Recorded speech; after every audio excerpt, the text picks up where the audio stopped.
तमाम जानकारी के लिए चले आगे बढ़ते हैं। अशोकनगर जिले में प्रशासन द्वारा शासन संधारित एवं माफी औकाफ के मंदिर की जमीन को नीलाम करने और अतिक्रमण हटाने की प्रक्रिया शुरू हो गई है। मीडिया रिपोर्ट्स के अनुसार बताया जा रहा है कि इससे जिले में एक बड़े विवाद को जन्म दे दिया है। हालांकि जिला प्रशासन ने प्रक्रिया को नियमानुसार एवं पूर्व से चला आ रही व्यवस्था का हिस्सा बताया है। आधिकारिक दस्तावेजों के अनुसार आगामी वर्ष 2026-27 के लिए 10 एकड़ से अधिक भूमि को 98 मंदिरों की लगभग 3,500 बीघा से अधिक भूमि की वार्षिक नीलामी की जा रही है। बताया जा रहा है कि इस फैसले का संत समाज, पुजारी महासंघ और ब्राह्मण समुदाय ने विरोध किया है। प्रशासनिक रिपोर्ट के अनुसार जिले के कुल 443 शासन संधारित मंदिरों में बताया जा रहा है कि 3,161.422 एकड़ जमीन है। इनमें से 10 एकड़ से अधिक भूमि वाले 98 मंदिर चिन्हित किए गए हैं। इसके साथ ही अशोकनगर तहसील में भी श्री गोपाल मंदिर और धनुषधारी मंदिर के भी अतिक्रमण दर्ज की गई है।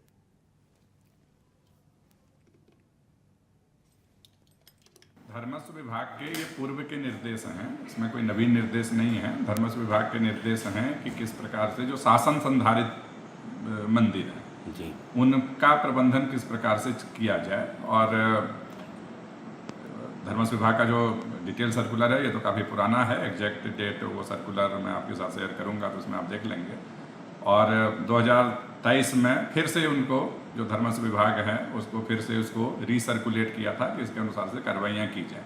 तो अभी आयुक्त महोदय के द्वारा ग्वालियर संभाग के द्वारा इस मुद्दे पे एक बड़ी विस्तृत सभी संभाग के सभी जिलों के साथ चर्चा की गई थी और उसमें भी ये निर्देश जारी किए गए थे कि धर्मस्व विभाग का जो उक्त सर्कुलर है उसके अनुरूप से जिला स्तर पे और खंड स्तर पे, मूल रूप से चूँकि खंड स्तर पे ही इसको मैनेज करने के निर्देश हैं उस सर्कुलर में, तो खंड स्तरीय समितियां बनाई जाएं और वो खंड स्तरीय समितियां इन जो शासन संधारित मंदिर हैं उनके बारे में विभाग के जो सर्कुलर हैं उसके अनुसार से कार्रवाइयाँ करें।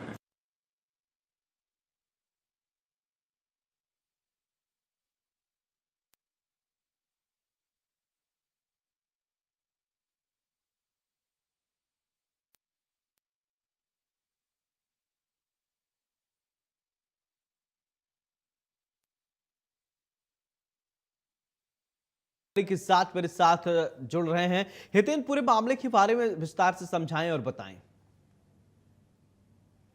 ये बड़ा ही चर्चित मामला है इस समय। यूं तो ये पूरे प्रदेश का है, पहली बार नहीं हो रहा।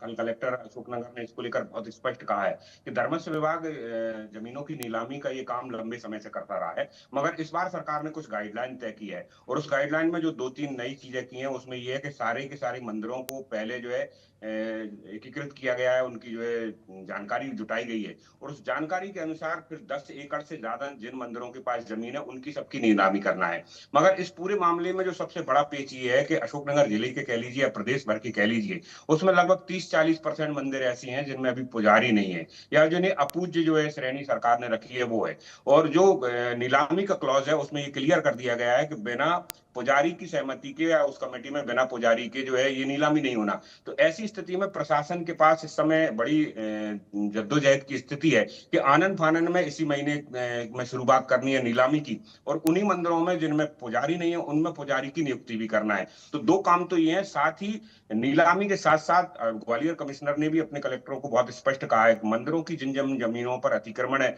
उनको भी इसी दौरान मुक्त कराना है। तो एक साथ बड़ा कार्यक्रम है, मगर इसमें जो सबसे बड़ा पेच है वो उन पुजारियों की तरफ से है जो विरोध इसको लेकर कर रहे हैं। वो ये कह रहे हैं कि करीब करीब 100 वर्ष से जो है वो इसी जमीन के भरोसे आजीविका कमा रहे हैं, मंदिर का प्रबंधन कर रहे हैं और अपने जीवन भी चला रहे हैं, कोई दूसरा साधन आय का उनके पास नहीं है।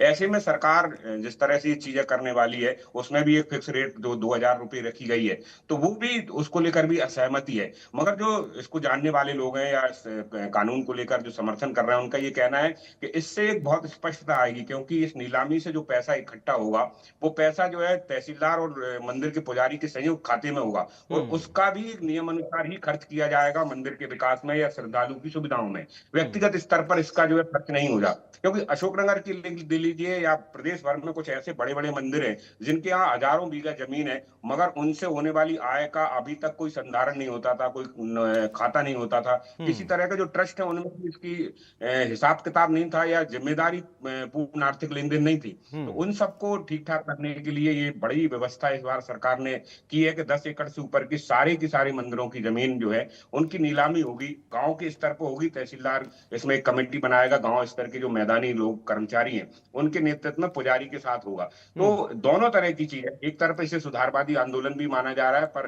पुजारियों का या मंदिरों से जुड़े लोगों का इस पर गहर आपत्ति का मामला ये है, क्योंकि उनका ये कहना है कि अगर ये सब चीजें सरकारी सिस्टम में चली जाएंगी तो जो वंशानुगत तरीके से पुजारी जिस तरह से मंदिरों का काम चला रहे हैं, खुद के परिवारों का काम चला रहे हैं, उस पर उनके लिए बड़ी आजीविका का एक संकट उत्पन्न होने वाला है। बिल्कुल, चलिए बहुत बहुत शुक्रिया तमाम जानकारी के लिए। अब खबर में आगे बढ़ते हैं, बड़ी जानकारी